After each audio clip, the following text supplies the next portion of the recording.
আমি গতকাল রাত্রে পাইকগাছা পৌরসভার সরলের বাসা থেকে আমার ছোট ভাই বদিউজ্জামানকে নিয়ে একটা হুন্ডায় যোগে পাইকগাছা বাজার সদরের বাজারে রওনা হই।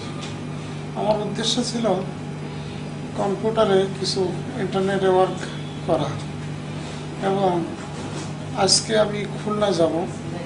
স্থানীয় কিছু নেতাকর্মীদের সাথে নিয়ে খুলনার ডিআইজি, ডিসি বা এসপি বা পলিটিক্যাল বিভিন্ন লিডারদের সাথে আমি যে 2 মাস 2.5 মাস ঘর ছাড়া এই বিষয়ে প্রশাসন নির্বিকার, এই বিষয়টা নিয়ে তাদের সাথে কথা বলার জন্য আমি আমার ছোট ভাইকে হুন্ডায় নিয়ে যখন রেন্টে কার ভাড়া করতে পাইকগাছা পরিবহন কাউন্টারে যাই, ওখানে গিয়ে দাঁড়ানো মাত্রই ওখানে কয়েকজন লোক ছিল। তার ভিতরে সাবেক পৌর মেয়র, ছাত্রদল নেতা আমজাদ হোসেন গোলদার, পৌরসভা কাউন্সিলর সেলিম, ঠিকাদার শঙ্কর ঢালি। আমি ওখানে গিয়ে দাঁড়িয়ে তাদের সাথে কথা বলার অবস্থায় আমি দেখি আমার পিছন দিয়ে দুটো ইঞ্জিন চালিত ভ্যানে 35 থেকে 40 জন যুবক ছেলে চলে আসে। যে ছেলেগুলো আমার পাড়ার এবং মেজর বকুলের ছোট ভাই কাজলের সন্ত্রাসী বাহিনী। ওরা এসে আমরা যেখানে দাঁড়িয়ে আছি তার পাশেই ওদের নসিমন থামিয়ে ওরা ওখানে শেল্টার নেয়। আমি তখনই বুঝতে পারি যে একটা অপ্রীতিকর ঘটনা ঘটতে যাচ্ছে। ওই অবস্থায় আমি আমার সাথে যারা ছিল ওখানে প্রত্যেককে আমি বলি যে আপনারা আমাকে রেখে যাবেন না, এখানে একটা দুর্ঘটনা ঘটতে পারে। কিন্তু তারা কেউই ওই উচ্ছৃঙ্খল মস্তান ছেলেদের তৎপরতা এবং ওদের হাবভাব দেখে বিপজ্জনক পরিস্থিতির ভয়ে তারা প্রত্যেকেই দ্রুত মোটরসাইকেলটি নিয়ে এদিক ওদিক চলে গেল। কিন্তু আমি আর আমার ছোটো ভাই থেকে গেলাম সেখানে। আমরা দ্রুত তাদের পিছনে যাওয়ার মতো কোনো সুযোগ নিলাম না। যখনই আমরা এই সুযোগ নিলাম না, ওরা চলে যাওয়ার সাথে সাথে আমাকে ঝেপটি ধরে আমার মাথার চুল ধরে কিল ঘুষি মেরে মাটিতে ফেলে আমার দুটো চোখের ভিতরে আঙুল ঢুকিয়ে ওই সন্ত্রাসী কাজল বাহিনী এবং তার লোকজন আমার চোখের ভিতরে আঙুল দিয়ে চোখ দুটো বের করে ফেলার, উপড়ে ফেলার চেষ্টা করতে থাকলো। আমি সজোরে হাত দিয়ে ঠেকাতে চেষ্টা করলাম। এই সময় ওরা আমার অন্ডকোট চেপে ধরে আমাকে হত্যার চেষ্টা চালায়। ওরা যখন আমার অন্ডকোট জোর করে চেপে ধরে তখন আমি চোখ ছেড়ে দিই। চোখ ছেড়ে দিয়ে আমি অন্ডকোষের দিকে যখন হাত বাড়ালাম তখন ওরা আমার চোখের ভিতরে আঙুল ঢুকিয়ে এবং রড দিয়ে চোখের মণি ঘোরাতে লাগলো এবং চোখের মণি বের করে উপড়ে ফেলার চেষ্টা লাগলো। এই সময় অন্যেরা আমার শরীরের এলোপাতাড়ি লাঠিপেটা রড দিয়ে পিটাতে থাকলো। আমার শরীর নিথর হয়ে গেল। আমি প্রথম কয়েকবার ডাক চিৎকার দিয়েও কোনো সাড়া পাইনি। আমার সাথে থাকা ভাইটা আমার ডাক চিৎকারে আমাকে উদ্ধারে এগিয়ে আসলে তাকেও ওই সন্ত্রাসী বাহিনী ধরে নিয়ে একটু দূরবর্তী জায়গায় ধরে নিয়ে তাকেও মারপিট করতে থাকলো। এরপর ওর অবস্থা কোথায় কী হয়েছিল তা আর আমি জানি না। আমার অবস্থা, আমাকে তারা লাঠিপেটা করতে থাকে, লাঠিপেটা করে আমার বুকে লাথি মেরে বুকের উপর দাঁড়িয়ে নাচানাচি করতে থাকে, আমার মাথার কিল ঘুষি মারতে থাকে, লাথি মারতে থাকে। এক পর্যায়ে তারা আমার ডাইন পায়ের কয়েক জায়গায় রড দিয়ে এবং লাঠিপেটা করে ভেঙে ফেলে। আমার ডাইন হাত দিয়ে আমি যখন এসবগুলো নিবৃত করার চেষ্টা করি তখন তারা ডাইন হাতেও একাধিক জায়গায় লাঠিপেটা করে লড় দিয়ে পিটিয়ে ডাইন হাতটাও গুঁড়ো গুঁড়ো করে দেয়। আমি যখন নিস্তেজ অবস্থায় তখন ওরা আমার কাছ থেকে মোবাইল ফোন এবং কিছু টাকা ছিল সেটাও নিয়ে নেয়। নিয়ে ওরা যখন আমাকে মারপিট করে আমি মৃত্যুপ্রায় অবস্থায় আমি তখন নিঃশব্দে দম বন্ধ করে থাকলাম। আমি যদি চেঁচামেচি করি, ডাকাডাকি করি তাহলে ওরা আরও আমাকে মারবে। সে কারণে আমি নীরবতা পালন করি। এক পর্যায়ে সন্ত্রাসী কাজল তার ভাই মেজর মুস্তাফিজুর রহমানের কাছে ফোন করে যে ভাই, কুত্তার বাচ্চাটাকে পেয়েছি, ওর ধরেছি। বললো ধরেছিস মানে? ওর হাত পা ভেঙে গুঁড়ো করে দিয়ে চোখ দুটো তুলে নেয়। তো বললো যে হ্যাঁ, তার চোখ কালা করে দিয়েছি, তার হাত পাও ভেঙে দিয়েছি। তো বললো এখন কোথায়? তো বললো যে আমরা কোর্ট রাস্তার মুখে পরিবহন কাউন্টারে। তো ওকে নিয়ে কোনো দূরবর্তী বন জঙ্গল ঝোপঝাড়ে ফেলে রেখে দে। তখন ওরা আমাকে 4 হাত পা ধরে নসিমনে তুলে কোথায় যেন নিয়ে যাচ্ছে, কোথায় নিয়ে যাচ্ছে, যাচ্ছে তো যাচ্ছে। এই অনেকক্ষণ যাওয়ার পরে ওরা চিৎকার দিয়ে উঠলো। ওরা যখন চিৎকার দিয়ে উঠলো আমি মনে করলাম যে কি আবার নতুন একটা ঘটনা ঘটে গেল। তখন আমি দেখি যে মেজর মুস্তাফিজুর রহমানের বাড়ির সামনের রাস্তায় নিয়ে আমাকে হাজির করেছে। মেজর মুস্তাফিজুর রহমানের বাপ আব্দুর রউফ সর্দার, চাচা রিজাউল সর্দার, রবিউল সর্দার, ওর মা সহ ওদের পরিবারের লোকজন এবং গ্রামের আরও কিছু দুর্দান্ত গুন্ডা পান্ডা প্রকৃতির লোকজন এসে আমাকে দেখা মাত্রই বলে যে কুত্তার বাচ্চাকে নিয়ে এসেছে, ভালো কাজ করেছিস বলে ওরা ওদের হাতে থাকা লাঠি দিয়ে আমার পায়ে আবারও লাঠি পেটা করতে থাকলো। আমি মৃত্যু প্রায় অবস্থায় শুধু আমি শুনতে থাকলাম ওরা কি বলে আর ওরা কি করে এটা দেখতে থাকলাম।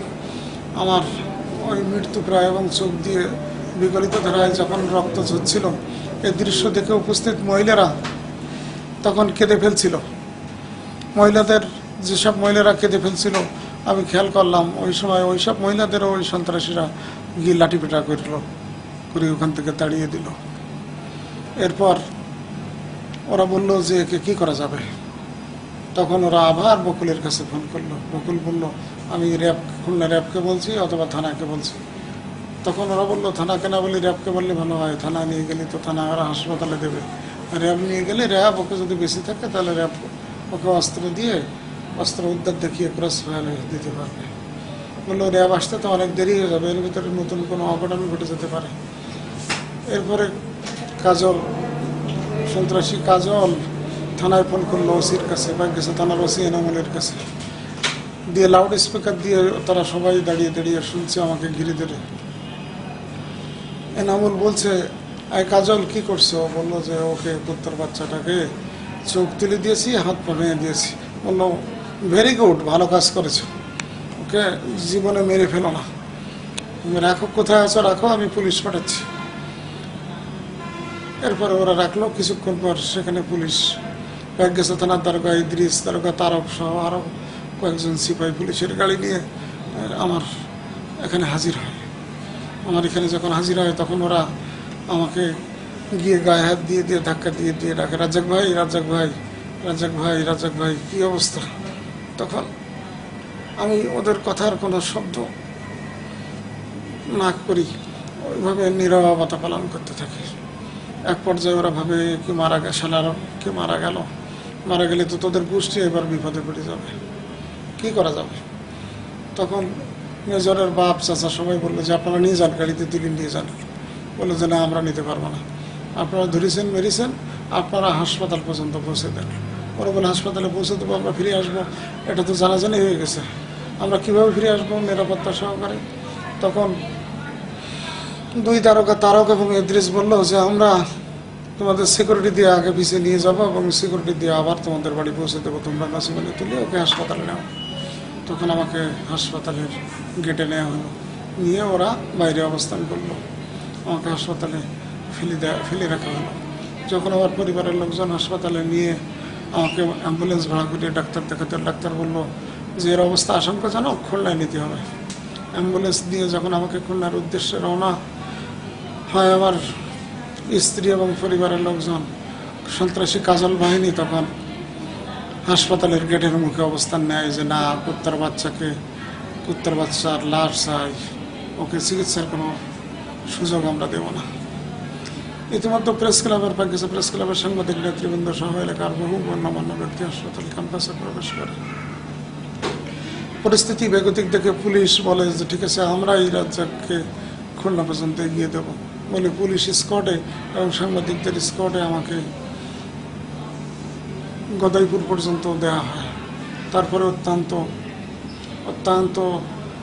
নিরাপত্তার অভাব বোধ করতে করতে ওই রাত্রে আমার পরিজন আমাকে নিয়ে খুলনা হাসপাতালে নিয়ে যায়।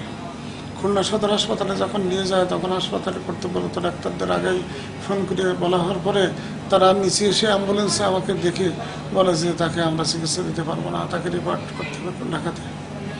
তখন ওই অ্যাম্বুলেন্সটা ছেড়ে দিয়ে আমার পরিজন খুলনার একটা অ্যাম্বুলেন্স ভাড়া নিয়ে আমাকে ঢাকার উদ্দেশ্যে রওনা দেয় এবং সকাল 10-11 নাগাদ 10-11টা নাগাদ আমাকে খুলনা মেডিকেল কলেজ হাসপাতালের হাজির করে। খুলনা মেডিকেল কলেজ হাসপাতালে ভর্তির পরে সেখানে আমার এক্সরে, অন্যান্য পরীক্ষা নিরীক্ষা এবং সেলাইন কার্য পরিচালনা হয়। বিষয়টি ব্যাপক জানাজানি হয়। ইলেকট্রনিক্স মিডিয়া সহ বিভিন্ন সাংবাদিকরা সেখানে ভিড় জমায়।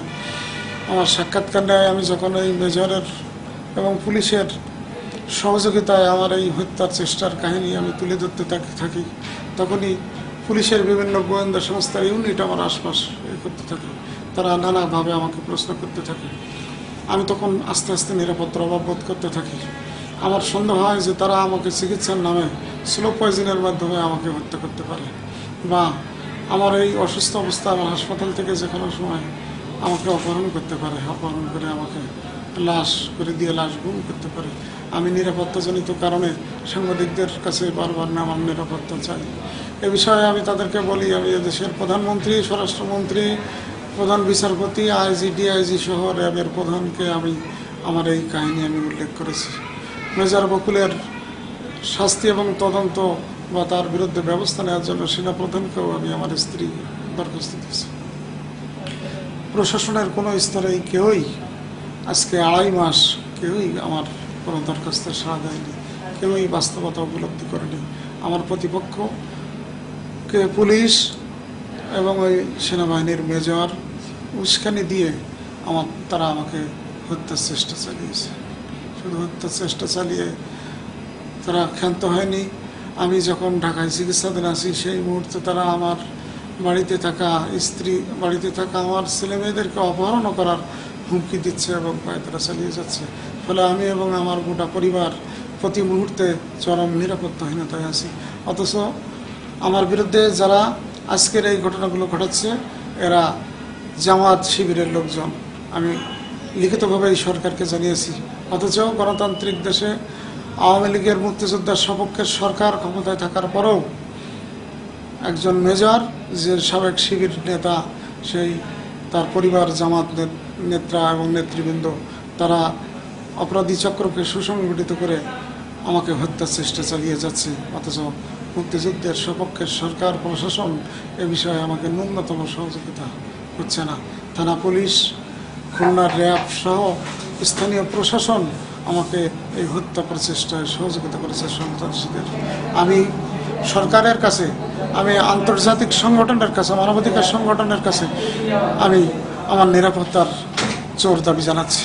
তারা যখন আমাকে মারছিল, পুলিশ যখন ফোনে তাদের সাথে কথা বলছিল, তখন তারা বলছিল ওর হাত ভেঙে গুঁড়ো করে দাও, ও যেন লিখতে না পারে, ওকে পিটিয়ে ওর চোখ তুলে দাও, মানবাধিকার কি ওকে বুঝিয়ে দাও।